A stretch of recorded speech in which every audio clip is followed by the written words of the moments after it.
Fala galera, beleza? Vocês também tá legais, tranquilo de boa? Então tá, ó. Galera, é o seguinte, estamos chegando próximo do vestibular para a maior faculdade do país, que tá sempre primeiro nos índices internacionais, tudo tal, que é a FUVEST, o vestibular para entrar na USP. Quer saber quais são os pontos mais importantes que você tem que saber para essa prova de geografia que você vai fazer nesse domingo? Se você quer saber isso e muito mais sobre geografia, geopolítica, atualidades, notícias, enfim, tudo para se manter sempre bem atualizado, já se inscreve no canal, deixa seu like e compartilha esse vídeo, que eu, Ricardo, conto muito com a ajuda de vocês, belezinha? Tamo junto? Posso contar? Então tá, hein? Não esquece, galera, de se inscrever, ó, só apertar nesse botãozinho vermelhinho aqui. Fechado? Então tá. Galera, é o seguinte, ó, vamos falar um pouquinho sobre a FUVEST, né, como que ela funciona. A FUVEST são 90 questões, a primeira fase, pelo menos, né, 90 questões objetivas, com 5 alternativas cada questão. A FUVEST, com toda certeza, dentre os vestibulares do estado de São Paulo, é que oferece o maior grau de dificuldade. A gente vai numa crescente, né? Eu diria assim para vocês, a Unesp é a prova mais simples, que geralmente é menos difícil, não quer dizer que é fácil, mas é o menos difícil. A Unicamp é a prova mais inteligente, embora não seja mais difícil. E a FUVEST, com certeza, vai ser o maior desafio que você vai enfrentar, pelo menos nessa primeira fase. Dentre essas 90 questões, nós vamos ter ali algumas interdisciplinares, né? A gente não sabe exatamente se vai ter alguma mudança, mas os vestibulares eles estão caminhando mais para uma proposta de interdisciplinaridade, o que para mim a disciplina Geografia é sensacional, porque a Geografia talvez, junto com Biologia, enfim, seja a mais interdisciplinar de todas as disciplinas, né? Então a Geografia vem se valorizando bastante, é só vocês perceberem no vestibular da Unesp e no vestibular da Unicamp também, como a Geografia foi super relevante, tá? Mas a FUVEST, ela tem algumas características bem próprias. Ela costuma, primeiro, ó, dica para vocês, cobrar muito os cientistas que ali foram formados. Talvez vocês não saibam, mas geógrafos, eles têm um amor no coração, assim, por alguns geógrafos mais importantes, que a gente conhece mais, estuda mais na faculdade, e que, aliás, vários deles ainda dão aula na USP, ainda dão aula no Instituto de Geografia. Eu falaria para vocês o Milton Santos, grande ídolo de praticamente todos os geógrafos, o Aziz Absaber, que a gente vai comentar um pouquinho mais no vídeo de hoje, e o Jurandir Ross, que fez a classificação do relevo do Brasil mais abrangente, mais atual que a gente tem hoje, dividido o Brasil em 28 compartimentos, sendo 11 planaltos, 11 depressões e 6 planícies. Então é bem importante você saber que a FUVEST costuma valorizar bastante os cientistas da USP, tá? Presta atenção nesses caras, que eles com certeza vão aparecer no seu vestibular. Se a gente separar aqui os temas, eu separei para vocês os 5 top, digamos assim, temas que aparecem no seu vestibular da FUVEST. Tá preparado? Então vamos lá, ó. Primeiro grande tema, domínios morfoclimáticos. Professor, o que é domínio morfoclimático? Domínio morfoclimático, quem fez? O Aziz Absaber, um professor da USP, já falecido, mas professor da USP, ex-professor da USP. Então, como se fosse uma espécie de homenagem, eles costumam cobrar bastante. E claro, porque é super importante para a geografia brasileira. O Aziz Absaber, ele era um grande geógrafo e ele conseguiu compilar, ele conseguiu unir paisagens homogêneas. Ele uniu em uma mesma região aspectos parecidos de clima, vegetação, relevo, hidrografia e solos. E para isso ele divide o Brasil em 6 grandes compartimentos, 6 grandes domínios e as chamadas faixas de transição, com destaque para a Mata dos Cocais e com destaque também para o Pantanal. Então o domínio morfoclimático é um assunto que eu revisaria para a primeira fase da FUVEST, tá bom? Dica aí para vocês, bem provável que caia alguma questãozinha relacionada, tá? Lembrando também que a FUVEST é uma prova bastante regionalista. Bem possivelmente uma das questões vai estar relacionado à indústria de São Paulo, à urbanização de São Paulo, à rodoviarização de São Paulo, ao clima de São Paulo. Geralmente a FUVEST gosta de cobrar bastante coisas regionais daqui, tá? Ano passado, por exemplo, que é uma questão sobre a Marginal Tietê, falando sobre a desconcentração urbana que a região da Sé, da Paulista vem presenciando e por aí vai, tá? Outra questão super importante que a FUVEST adora cobrar é a urbanização. E quando eu falo para vocês de urbanização, 2 são os grandes destaques. Primeiro, a questão da diferença da urbanização em países desenvolvidos e subdesenvolvidos. Geralmente, em país subdesenvolvido, a gente percebe que a urbanização foi mais rápida, concentrada e desorganizada, dando origem ao que a gente chama de megacidades, que são as cidades que possuem mais de 10 milhões de habitantes. Já nos países desenvolvidos, a urbanização ela foi mais lenta, gradual e planejada, dando origem ao que a gente chama de cidades globais, que são as cidades que têm grande capacidade de polarização, grande capacidade de influência social, cultural e econômica. Se você for pensar, por exemplo, aqui no Brasil, São Paulo é uma megacidade porque tem mais de 10 milhões de habitantes, e também é uma cidade global, porque as decisões que São Paulo toma conseguem polarizar, conseguem influenciar o mundo inteiro. É só você pensar num grande show internacional. Aonde que ele vem? São Paulo e Rio de Janeiro. A sede da Bolsa de Valores está em São Paulo. As principais empresas, bancos, estão em São Paulo. As melhores universidades, enfim, estão em São Paulo também. Então São Paulo tem essa capacidade de ser uma cidade global, uma metrópole global. São Paulo é os dois. Belezinha? Mas ele também costuma cobrar bastante, a FUVEST, os problemas ambientais urbanos. E aí eu destaco para vocês ilha de calor é um tema batido, mas que costuma aparecer bastante. A gente sabe que os materiais do centro da cidade, em geral, eles têm maior albedo, palavrinha do Enem, né? Sei que pegou de surpresa vocês. Então a gente pega locais que tem mais concreto, tem mais asfalto, tem mais prédios espelhados. Então o calor ele vai refletindo naquelas áreas centrais, provocando um aquecimento da atmosfera. Se a gente comparar o centro da cidade com a periferia da cidade, que é mais arborizado, a média térmica ela costuma ficar 5, 6, às vezes até 7 graus de diferença, percebe? Essa diferença faz com que a região central mais quente se torne um centro de baixa pressão atmosférica, enquanto as áreas periféricas mais distantes, mais frias, um centro de alta pressão atmosférica. Vocês que sabem tudo de climatologia, sei disso. Se você pega uma área de alta pressão e compara com uma área de baixa pressão, o vento ele sai da alta para baixa. Então as ilhas de calor fazem com que todo o vento úmido vá para o centro da cidade, ocasionando chuvas, enchentes, dentre outros problemas. Falando das enchentes, já podemos enganchar aqui a questão das enchentes. Por que acontece tanta enchente assim em São Paulo, por exemplo? Ou nas principais metrópoles? É porque você joga papel de lixo no chão? Não estou autorizando ninguém a jogar, claro. Mas esse é um motivo secundário, é um fator potencializador. O principal fator responsável pela formação das enchentes é a ocupação das áreas de várzea, as áreas que naturalmente inundariam. A gente tinha áreas que antigamente os rios serpenteavam e eram áreas que próxima dos rios eram sujeitos a enchentes nos meses de cheia. A gente foi lá, retificou os rios e ocupou as margens. É óbvio que vai ter enchente. Grande parte dos rios de São Paulo estão soterrados, estão embaixo da terra, galera. Então, quando tem enchente, esses rios enchem e faz com que a gente tenha essa série de caos urbano aí que a gente conhece, que é a questão das enchentes. Outro probleminha super importante que é a chamada inversão térmica. A inversão térmica caiu ano passado, se eu não me engano, na FUVEST, né? Então dificilmente vai cair esse ano.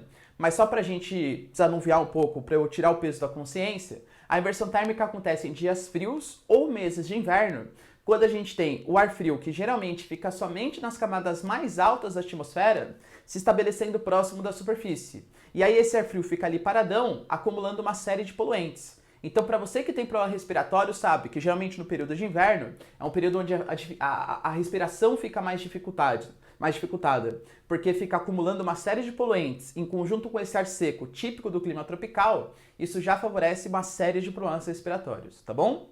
Então, a urbanização, modelo de urbanização em país desenvolvido e subdesenvolvido, e os problemas ambientais urbanos também super importante. Outro ponto interessante, aí a terceiro top 3 aqui, né, que cai na FUVEST, é a questão da indústria, industrialização, principalmente do Brasil. Aí seria quase uma mistura de geografia com história. A gente sabe que o Brasil ele passou por uma série de fases de industrialização. Eu separaria com vocês em 4 fases. Até 1930, nós tivemos uma fase sem indústria, uma fase que o Brasil ele era agroexportador, então a gente dependia dos ciclos econômicos, era ciclo do café, era ciclo do ouro, ciclo da cana, ciclo, enfim, galera, do que quer que seja, né? Em 1930 até 1955 é a fase nacionalista da nossa indústria, em que a gente tem o Getúlio Vargas promovendo a indústria de base no nosso país. Se vocês observarem, o modelo de industrialização do Brasil é conhecido como modelo de substituição de importações. Por quê? Porque nós, até 1914, 18, até a crise de 29, comecinho do século 20, tudo que tinha no Brasil era importado. A gente importava roupas, a gente importava alimento e tal. Quando chega a crise de 29, a Primeira Guerra Mundial, os cafeicultores que tinham capital acumulado para suprir a demanda do mercado interno e por faltar, estava ficando muito barato o café, eles não conseguiam mais vender o seu café, eles deixam de investir somente na cafeicultura e passam a produzir produtos no mercado interno. Por isso que a gente fala que é uma substituição de importações. A gente vai passar a produzir pelo menos alguns produtinhos mais baratos no mercado interno. Getúlio Vargas se aproveita dessa mobilização do capital privado nacional e passa a investir também na indústria de base. Então ele constrói a CSN, a Petrobras, a Vale, todas as indústrias construídas pelo Getúlio Vargas, uma indústria bem nacionalista. Em 56 até 85, período JK, Jânio Quadros, João Goulart, mas com pouca relevância, para a indústria pelo menos, né? E a ditadura militar, a gente vai ter o período nacional desenvolvimentista, em que a gente vai ter a consolidação das indústrias de alta tecnologia no país. O JK, por exemplo, ele atraiu muitas multinacionais, transnacionais para o nosso país, para dar conta da industrialização de bens de consumo duráveis, automobilísticas, eletrodoméstico, indústria aeroespacial. Tudo isso, se você for pensar, pensa nos carros que existem aqui no Brasil. A gente tem Toyota, japonesa, Nissan, japonesa, Ford, norte-americana, sei lá, Chrysler, norte-americana, GM, norte-americana. Todas as automobilísticas, bens de consumo duráveis, são transnacionais. Esse é o modelo brasileiro. A gente depende muito da tecnologia estrangeira. Tudo bem?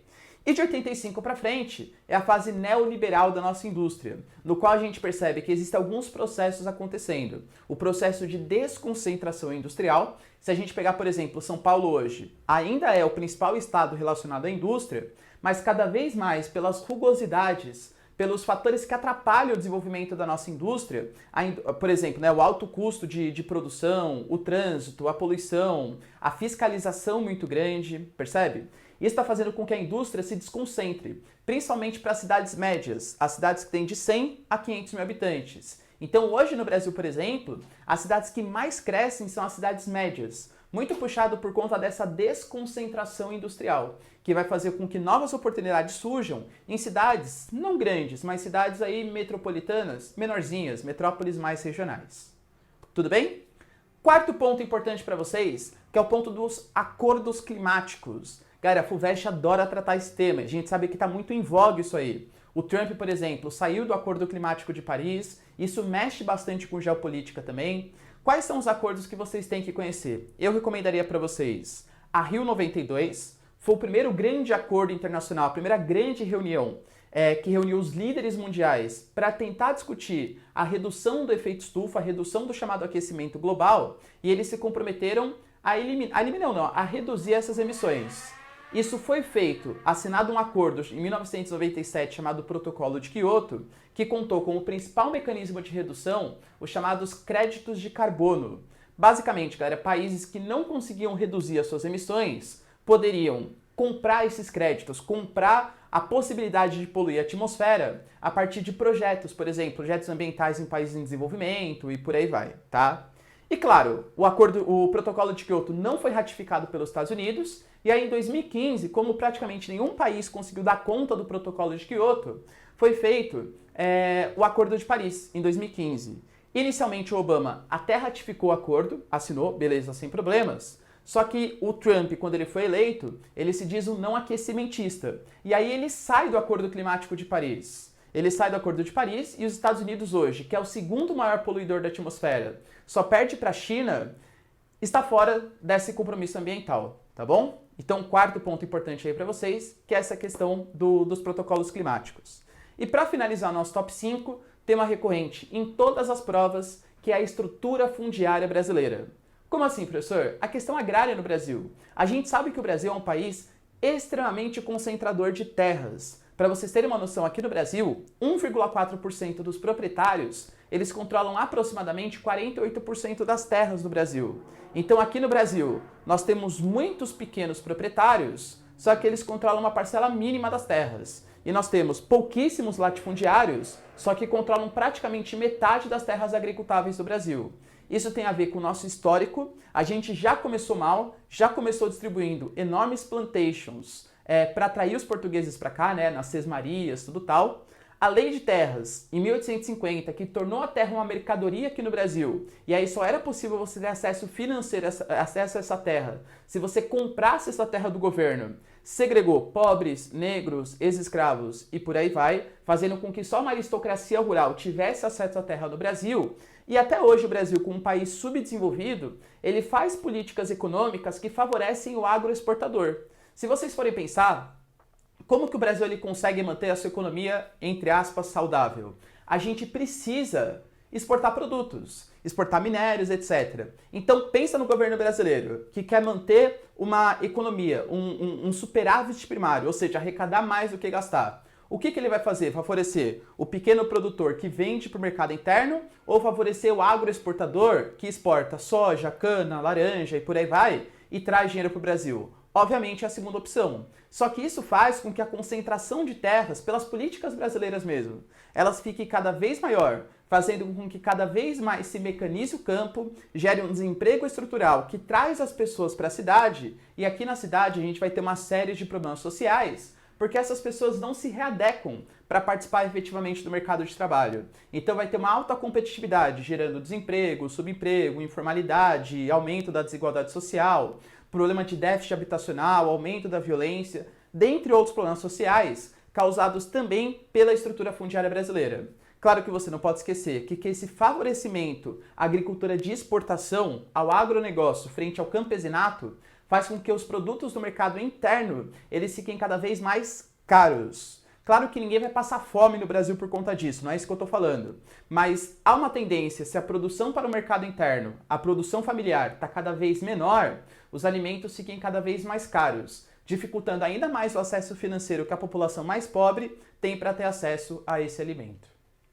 Belezinha, galera? Deu para entender esse resumaço aqui que eu fiz para vocês da FUVEST? Se vocês curtirem então, ó, já recomenda esse vídeo para o seu amigo que vai ser super importante para ele. Saber como se orientar, né, para essa prova, que é bem difícil, tá, galera? Convenhamos, bem difícil, mas fica tranquilo, porque não é difícil só para você, é difícil para todo mundo. Então faça o seu melhor, isso é o mais importante, isso é o que vai trazer uma paz interior para você, tá? Confia em mim.